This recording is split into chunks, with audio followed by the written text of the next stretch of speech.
All right. How we doing? Good. Alrighty. Having some fun tonight, Wednesday night. So yeah, something strange happened to me recently. My girlfriend, she left town, and anytime a pretty girl would be nice to me, I thought it was this big elaborate trap that my girlfriend had set. Like, for example, I was in line trying to get a sandwich, and this girl stands next to me and says, "Ooh, the food smells great." I said, "Oh, so how do you know my girlfriend?"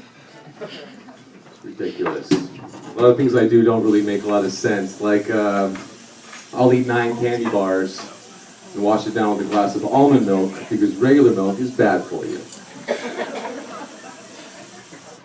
Or another weird thing I do was I can't sit on a toilet seat, everybody. Yeah, that's right. I choose to hover. I hover in public, I hover in my own house. I've never actually sat on my own toilet seat in my own house. It's a sickness. But if anybody wants to have a wall sit competition, count me in. But yeah, I was in work the other day in the bathroom, and I noticed that the roll of toilet paper was gone, but it was not replaced. I had to think, did this person's ass really only require the exact amount of toilet paper left on that roll? Or more likely, did they get what they could and didn't think that changing the roll was worth a little bit of poop in their pants? But you know, to be fair, I give them the benefit of the doubt, and maybe they saw the roll was getting low and decided to live like a king with extra large folds and crumples until the whole thing was gone. I don't think that happened. I think they got a little bit of poop in their pants, everybody. Makes me mad. I've got some anger problems, like the guy at in traffic, the guy at the red light who moves up 1 inch every 5 seconds, stopping and starting, making you think the light keeps turning green and distracting you from texting like everybody else at the red light. What is happening here? This is the same asshole with the family cartoon car stickers, with one for each idiot parent, idiot child, idiot pet, dead idiot pet. Guess it's to show me how many orphans I'm going to make after I sideswipe their car and head first into a goddamn telephone pole. But I learned something recently, that you should never road rage without tinted windows.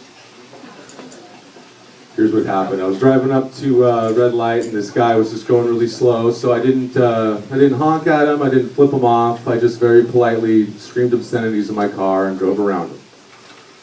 And I get to the red light, and I just kind of feel it. Shit was about to go down, and sure enough, I look over, and this guy's just in the middle of screaming at me.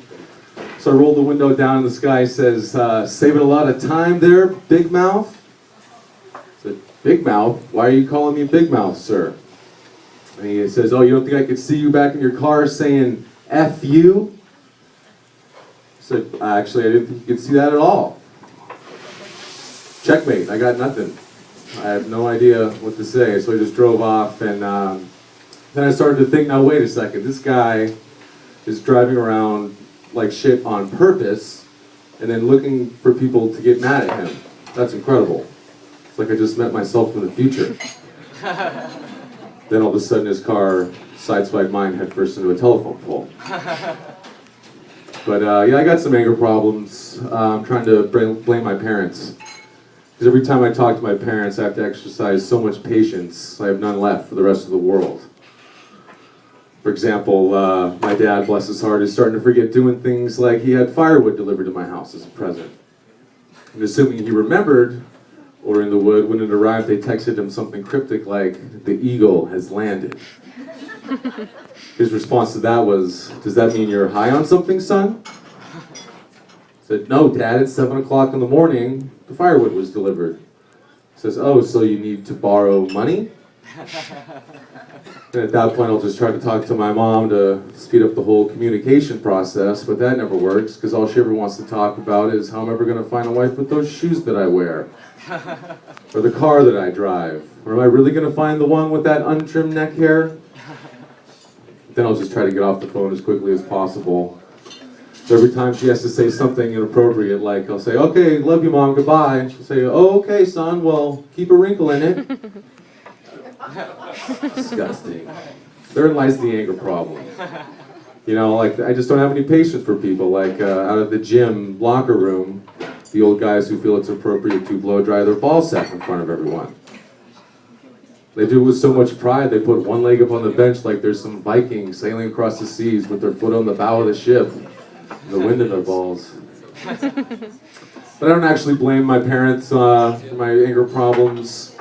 I was adopted by two of the greatest people in the world, and I was just sort of a weird, shitty little kid. For example, growing up, I decided that I didn't want to poop anymore. I was tired of it. Sitting on the toilet seat, wiping my butt, washing my hands, the whole thing, just forget about it.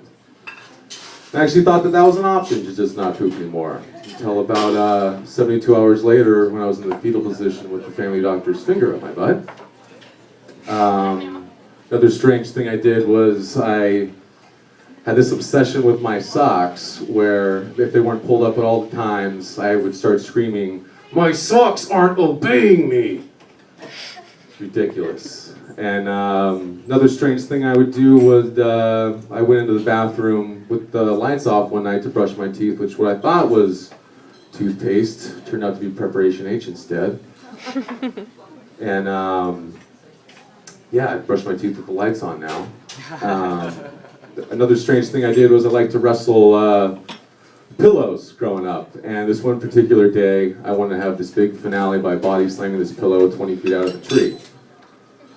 So I get up to the top of the tree and branch breaks, I fall, get a concussion, and break my arm.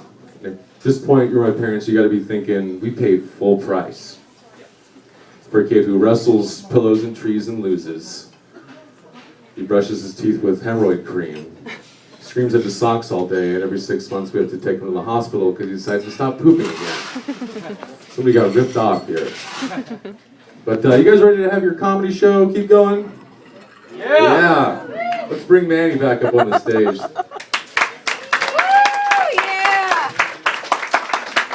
Joe Luzzi.